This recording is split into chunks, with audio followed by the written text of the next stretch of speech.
Hi guys, and welcome to my first ever video of Carnevale gameplay. So I'm learning the game. A couple of guys at club picked it up, which is really good, but I need to know what I'm doing. So the Escape from Canciano box, Canciano. The small starter box has a couple of get started scenarios. So I thought I'd play the first one, Breakthrough. So we'll have a look at that in a minute. But the board is 2x2 roughly. It's everything out of the box, but I've upgraded to the MDF buildings. So the MDF buildings from TTCombat are they're brilliant, basically. I don't really have anything else to say. They do exactly what they say on the tin, and they're not bank balance breaking, which is fantastic, eh? The rest of it, obviously, as time goes on and we get into the game more, I'll upgrade these into 3D tokens, but for now the game is very movement orientated. So obviously you can like jump from rooftop to rooftop, climb up rooftop, swim, vault off barricades, that's a bridge, go on various things like that. And as the game expands, you obviously can have higher towers and jump from building to building and so on and so forth. So, but let's have a look at the scenario, Breakthrough. Now the starter set's really good in that it gives you these scenarios. So scenario one is Breakthrough. It's learning the movement mechanics of Carnevale. There's lots of jumping, swimming, climbing, swinging on ropes, chain jumping, so on and so forth. And the idea here is that it'll teach me how to do it. So in this scenario, I have an arbalest and a pilferer for the guild, and the Rashar have an efficient and a hybrid. And you can see the two zones there on the sides. The primary objective is if a character ends a round out of base contact in the coloured area marked, red for the guild, green for the Rashar, remove them from the game and score a victory point. The player with the most points wins. So you've got to get to the other side of the board, basically. Classic. For the first game, we don't use agendas or command points. We simply roll a dice to see who goes first each round. It is literally teaching me the mechanics of the game. And we're going to set up as we go for 5 rounds. So without further ado, let's get set up and let's fall off some buildings. And there we are, set up for Breakthrough. So down here, we've got the arbalest and the pilferer who had a little accident, so he's a quick repair. That's before we even started playing. She fell over and broke a leg. And over the other side there, we've got the Rashar. So we've got the hybrid, and we've also got the efficient. So hybrid's a pretty cool thing, isn't it? It's like the Rashar are like this sort of evilly sort of sea monstery type. They're the baddies, basically. But I'm going to break trend and I'm going to be the guild. But obviously in this game I'll be just learning the rules. So it's literally roll off to see who goes first. So D10s. So for the guild, we've got a 4. And for the Rashar, we get a 1. So the guild are going to activate first.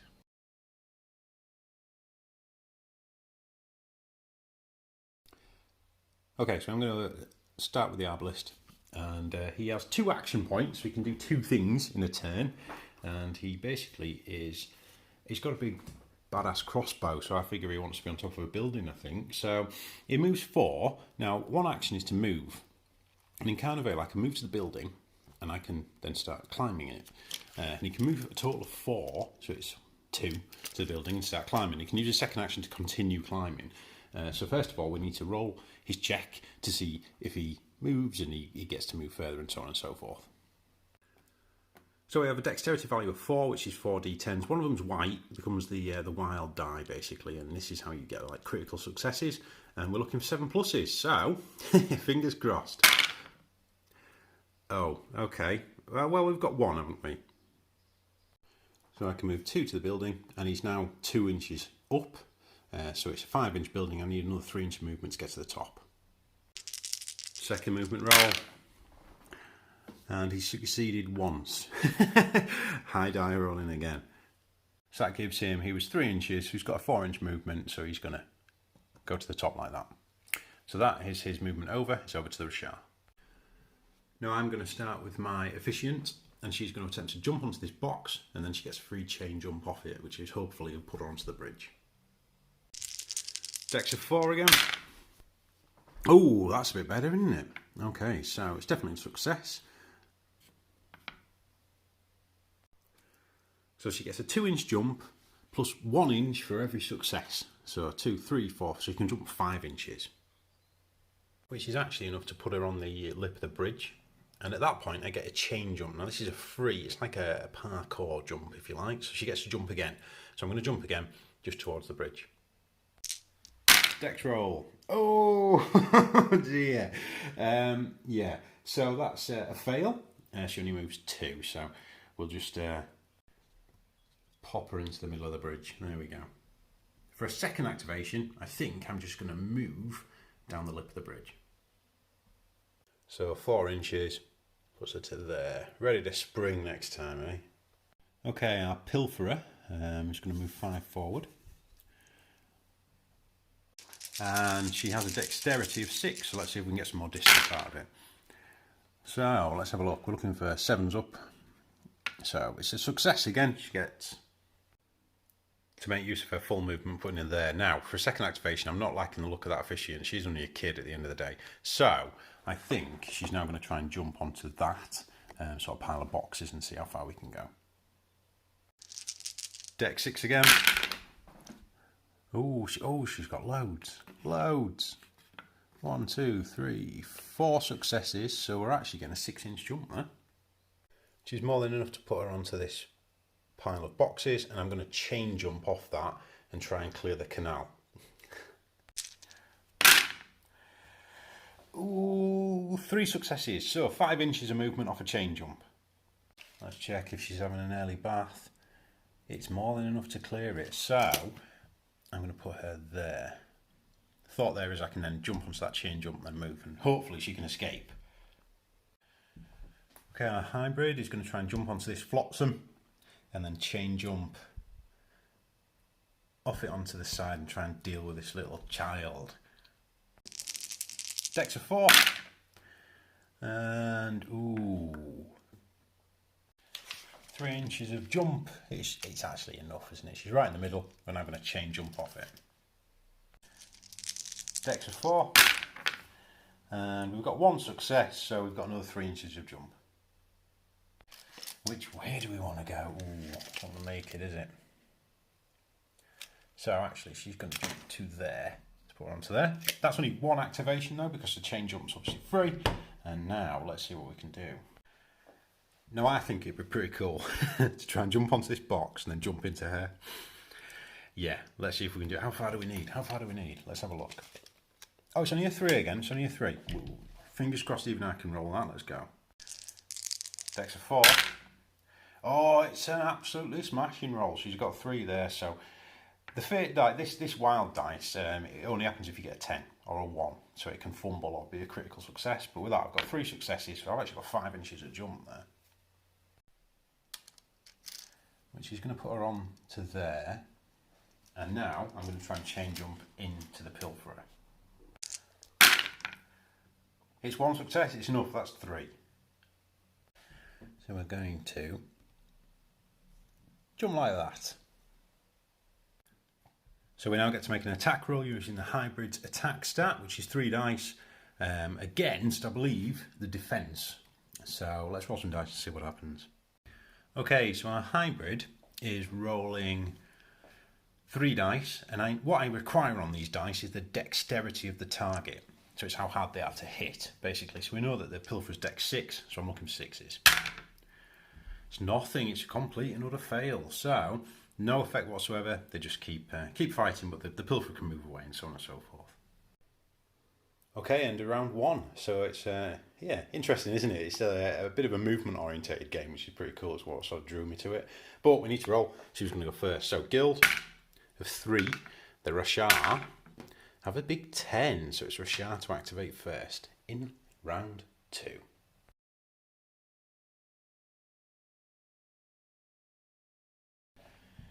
So we're going to start with the hybrid, and I'm going to try a grapple action on the pilferer and throw her into the canal. That's the plan anyway. So what we need is an opposed roll where both players roll off, basically.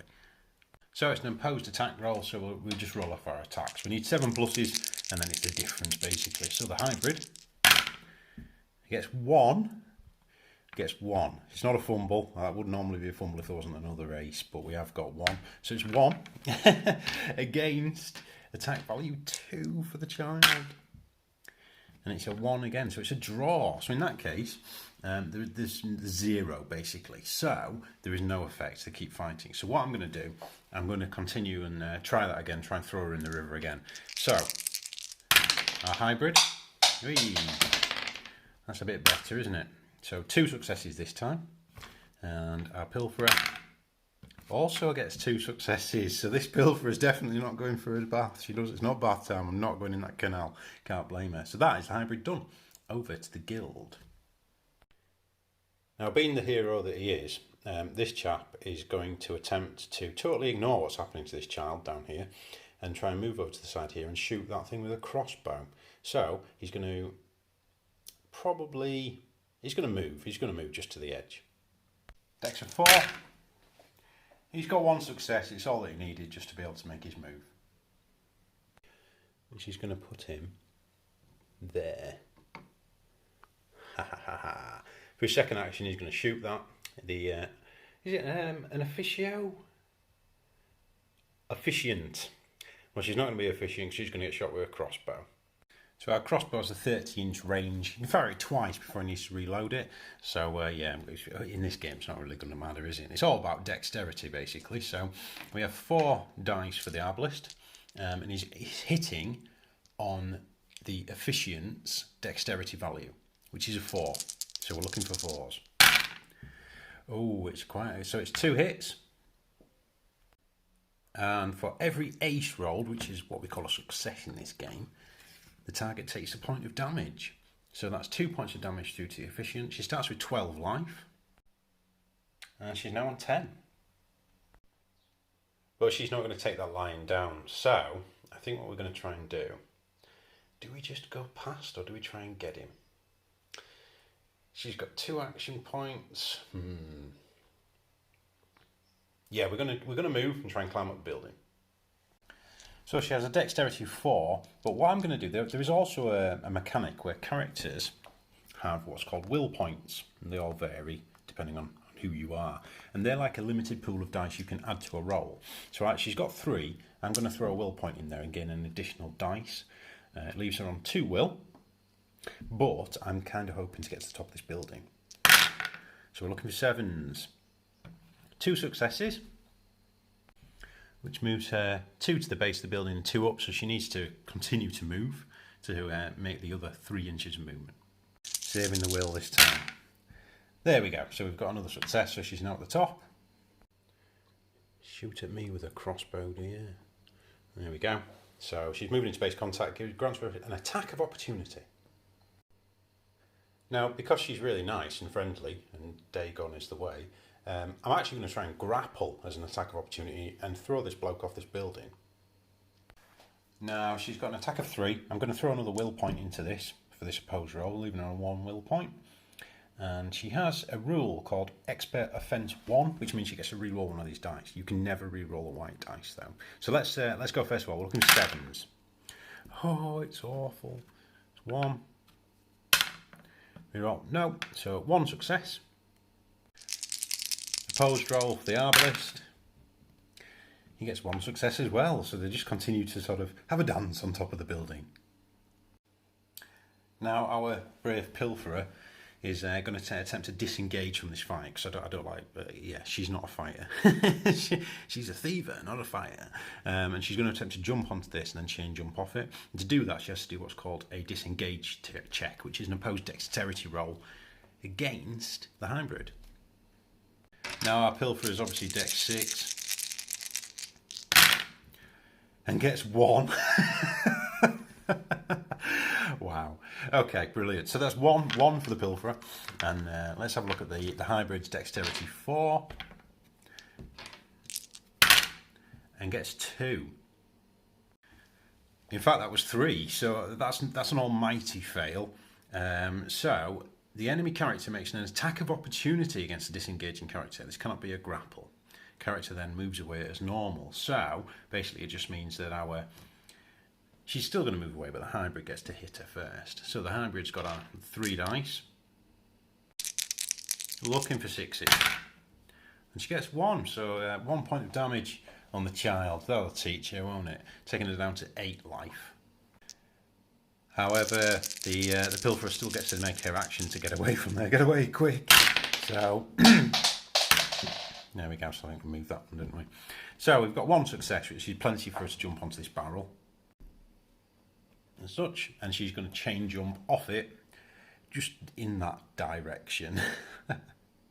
Dex of 6. Oh dear, I'm not doing very well, am I? There we go. She succeeded 3 times. That's a 5-inch jump off there.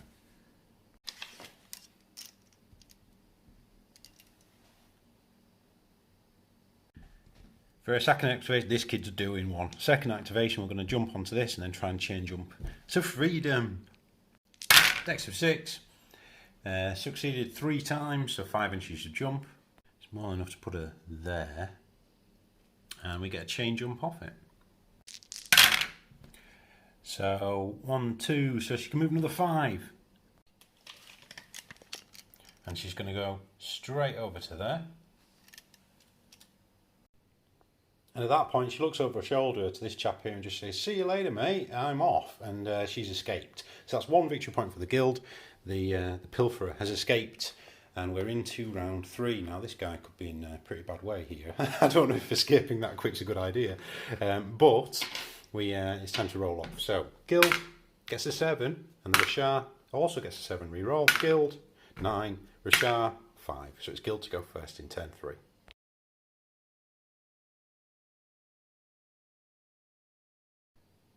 Okay, so this guy, I think he's going to try a grapple action first against the, I can't remember her name, the officiant. There we go. He's going to try and grapple her. So he's got an attack value of 3. So, oh, it's a 1. There we go. Okay, so it's 1 success. And it's not a critical, so although we've got a 10 on that dice, we needed one of these other ones to also be a success. But I got 1. He's better than nothing. Right, okay, so it's opposed rolling. So let's have a look at the efficient. There's also attack 3. And she's also got 1. So they just continue to sort of have a slow dance on top of a building in the dim light of Venice. His second activation, I think he's going to just try exactly the same thing. So, the Arbalist. Ooh. Okay, nothing. And the efficient. So the efficient wins. The Arbalist grapple is a fail. What happens is there's no effect again. So it's over to the Rashar. So the Rashar, yeah, we've got ability for days here, haven't we? I think she's going to the. What's she going to do? I think we're going to have to clear the canal and try and get somebody off. So what we're going to do, we're going to jump. We're going to jump over the canal if we can and see what happens. And she has a dex of 4. Dex of 4. And what I'm going to do, I'm going to throw one of her will points into it to roll an extra dice. And we're looking for 7s. So we've got 2 successes, so we have a total jump of 4 inches. Oh dear. So, what it's done is sploshed her in the canal. Sploof. But in reality, because we're a funky fish, half fish person, she has a special rule called Fast Swimmer. Now, if I start a move activation in water, which I now am, I get actually plus 2 inches of movement. So I'm going to do exactly that, and I'm going to do a move. Okay, Dex 4. Succeeded once, so she gets a movement, which is now 6 inches. Okay, so crates and such like are assumed to be 1 inch high, which I can move over freely. So what she's going to do, she's just going to use her full movement and go to there. Ready for next turn. Hopefully to escape next turn, eh? No hope. So these pair have been slow dancing all the time, and it's now time for the officiant to actually activate. So what she's going to do, she's going to return the favour. If he's going to try and throw her off a building, she's going to try and throw him off a building. Officiant's attack roll is 3. She's going to throw a last will point into this. Let's see if we can actually get something to happen, eh? Okay, so that is actually a critical success. So we've got 1, 2 successes, and the wild die is a 10. You couldn't have called it better, could you?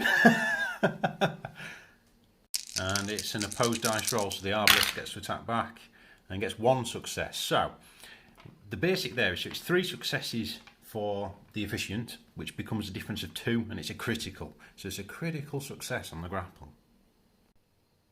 So this allows her to move him 2 inches in any direction, plus 1 inch for each success. So I believe that means she can move him 4, and he would get what's called a stun counter. However, what she's going to do, because she's lovely that way, is we're going to do this. 4 inches is enough to clear the building, so she's going to throw him off the building. So he's going to go all the way down there. Okay, so falling, the vertical distance fallen is 5, which means it would be 5 damage. However, he does get to try and avoid it with a bit of a dex roll. Tuck and roll, mate, tuck and roll. Dex of 4, looking for 7s. So he's got 1. So what that means is he reduces the damage taken by 1 for 1 success. So he's on stats on 10, he's down to 6 points of damage, 6 points of health remaining straight away. She literally threw him off a building. And she also has 1 action left. So he's now on the floor down there, and he's stunned as well. Let's have a look. I think that's the stun counter. There we go. And what we're going to do, she's going to try and jump, and then jump on him and attack him. Dex roll. Oh, it's a massive fail. Okay, so she can move 2 inches, which will put her about there. I don't think I should risk that. Jump off a building into the blind. Chain jump. Let's do it. She needs to make that Xena sort of sound, doesn't she? La, la, la, la, la. It's okay. Okay, that's 3 successes. So she has a mighty 5 inches of movement. So what she's going to do, because she's crazy, she's going to jump off the building like that and fall and get a target of opportunity on him. So it could hurt her, but we're hoping this is it's cool, isn't it? Let's be honest. But let's see what happens. Okay, so we have an attack of 3. Here we go. Okay, yeah, we got 1. We've got 1. That's fine. Oh, but she has expert offense, doesn't she? Reroll 1 dice. Ah, there we go. So there's 2. So 2 successes, both hitting on the dexterity of the arbalist, which is 4. Now, what he normally would have is a protection value of 4, which allows him to roll and see if he doesn't take any damage. However, because she jumped from top of a building, it becomes penetration 5, and I believe that gets rid of it. Do let me know if I'm right or wrong about that. As far as I make it, he's just taken 2 points of damage and there's 4 left. Pretty nasty, eh? So, yeah, he's not done too well there. Been thrown off a building, has he? So, it's now over to the end of turn 3. Let's see who goes first. So, we have Gil, gets an 8, Rashard, roll it in the box, Tom. Rashard gets a 7, so it is the Guild first in turn 4.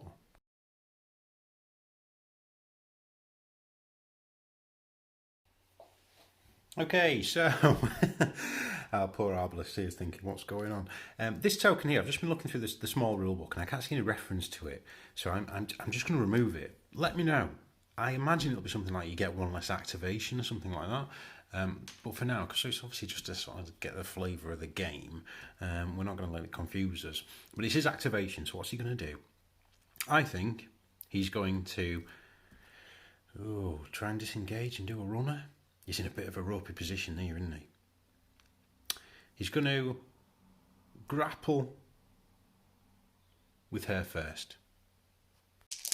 Okay, attack roll of 3. 1.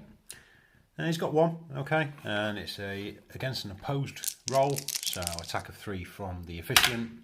She gets, wow, she actually, she got 3 there. So nothing's happened. That's good, isn't it, arbalist? What's he going to do? Is he going to try and disengage? He can't, because then it'll just let them win. He'll do it again. Let's have a go. Grapple. That's better too. And against her roll. 2 again, she's on fire. Okay, so obviously she can get away this turn, but I'm just a bit concerned here that if he gets a good roll off, it could, the Rashard could be in a position where they can't win. So I'm going to activate the efficient first, and she's just going to try and stab him. In fact, what she's going to do is she's actually going to grapple him. So grapple roll. Oh, that's good. 2 successes. It's opposed though, isn't it? So the arbalist attack. He gets 1, so it's a success. Okay, so she gets moving 2 plus 1 for every age roll, and she rolled 2, so she's actually going to get him and throw him in the canal. This poor bloke. What she's now going to do, She's going to... what are we going to do? I think we're just going to move towards this board edge. That's the sensible thing, Tom. Dex roll of 4. See if we get any extra movement on there. So we succeed once. We know now, don't we, that from our... I say we know now, and I'm looking at the reference sheet. From our movement, with success, she gets to move her normal movement, which is 4. Which puts her within the zone, and she disappears. So she's escaped, and that's a victory point to the Rashar. Now this hybrid could quite happily probably just move this way twice, but where's the fun in that? I'm going to move towards the river and see if we can't go and drown this arbalist. So dex roll for movement first. Yeah, that's terrible. She does get to move her 4.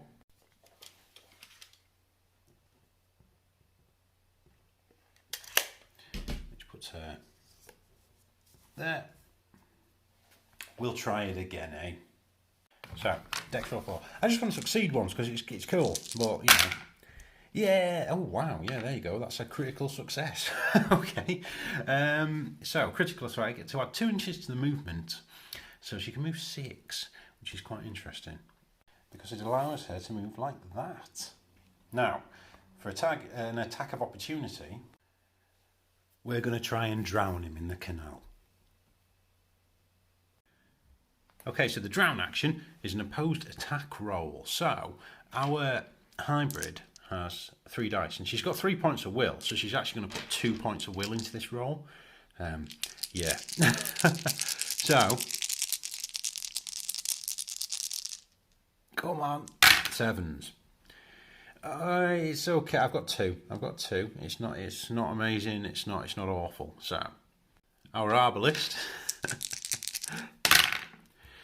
He gets 1, so it's a success. So the drown action, he loses 2 life points immediately, plus 1 for every ace rolled. So basically, he loses 2 points of life and 2 extra for aces, which is 4, which is enough to drown him and kill him. So that's a bad day at work, that. He got thrown off a building, stabbed, and then drowned, dead. So with that, the guild can't actually win because obviously next turn the Rashar's just going to go like that. So that's an interesting sort of intro to Carnevale. I don't know what you think. I mean, I absolutely loved that, and I can see when there's more buildings and you jumping from rooftop to rooftop and so on and so forth. That'll be really cool. And obviously it's on a bigger map normally. This is just me learning the game. So do let me know if I made any mistakes. Any sort of seasoned Carnevale players out there, do subscribe and please help me. No one can help my dice rolling, obviously, but if you can help me with tactics and rules, that'll be much appreciated. And hopefully one day I'll see you at an event. So thanks for watching, guys. As always, stay safe, stay well, stay out of the water, and wherever you are, happy hobbying.